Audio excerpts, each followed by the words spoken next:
জীবনে ফেলে আসা কিছু সুন্দর মুহূর্ত চোখের সামনে হাতছানি দিলেও এই সুন্দর মুহূর্তগুলোকে আজ আর নিজের মধ্যে ধরে রাখতে পারছি না, শুধু অনুভূতি করতে পারছি। জীবনে যবে থেকে নিজের মধ্যে কিছু জানতে শিখেছি, বুঝতে শিখেছি যে প্রতিটা মানুষেরই কিছু স্বপ্ন থাকে, ইচ্ছা থাকে, তবে থেকেই একটু একটু করে নিজের মধ্যে এই স্বপ্নটাকে বাঁচিয়ে তুলেছিলাম আর সেই পথে এগিয়েও ছিলাম।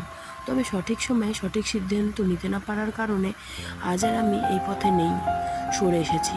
তবে এই পথে যে কতটা সুখ শান্তি ছিল কেবলমাত্র নিজেই জানি, যা কাউকে বলে বোঝাতে পারবো না। সারাদিন অক্লান্ত পরিশ্রমের পর যখন পেশেন্ট পার্টির মুখে হাসি দেখতাম, সব ক্লান্তি দূর হয়ে যেত।